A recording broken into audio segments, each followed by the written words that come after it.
আসসালামু আলাইকুম। আমরা চলে আসলাম মিডিয়া কনভার্টার দিয়ে একটি ওয়াইফাই সিগন্যাল 500 মিটার দূরে সাপ্লাই দিব।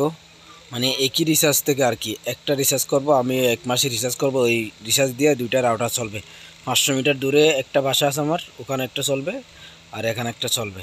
তো আমরা এখানে চলে আসলাম, দেখেন এই যে ফাইবার জয়েন করতেছি আমরা এখন ফাইবার মেশিন দিয়ে, মিডিয়া কনভার্টার দিয়ে ফাইবারগুলো ট্রান্সফার করব।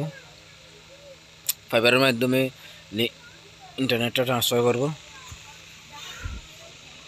এই যে ফাইবার যে এখন জোড়া লাগবে, দেখবেন হিটে একদম লেগে গেছে, এটা ফিল হয়েছে, এটা আবার লাগাইতে হইব।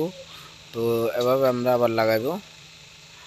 আমাদের প্রায় কাজ শেষের দিকে, এখন 500 মিটার দূরে যেই বাড়িতে আছে ওই বাড়িতে চলে আসলাম। ওখানে একটা মিডিয়া কনভার্টার লাগাবো, ওখান থেকে আবার ক্যাটসিজ দিয়ে রাউটারে সিগন্যালটা প্রবেশ করাবো।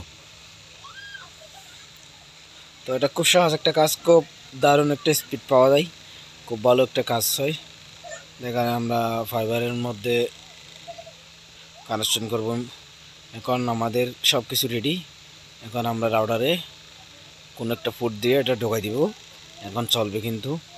তো অনেক দূর থেকে কিন্তু সিগন্যালটা নিয়ে আসলাম।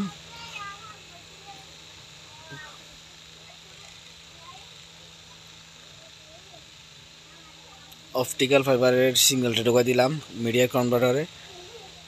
তো এখান থেকে অপটিক্যাল ফাইবার থেকে কনভার্টার করে এটা ক্যাটসিসে রূপান্তরিত করে রাউটারে সিগন্যালটা দিছে। তো আমরা এখন দেখব মোবাইলের স্পিডটা কেমন চলে। টপ স্পিড কানেক্ট করব।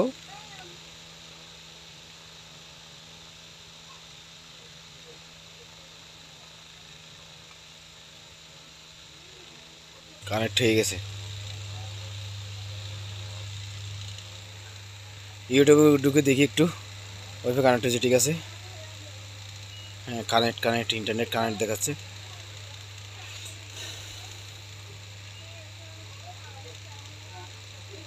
ইউটিউবে ঢুকো, ইউটিউব আসে কিনা দেখি। ও রে খেলা, খুব স্পিড দেখাচ্ছে। ঠিক আছে, আমাদের আমরা সাকসেসফুল হয়েছি। তো আপনারা চাইলে দূরে এক রিচার্জের মাধ্যমে দূরের লাইনটা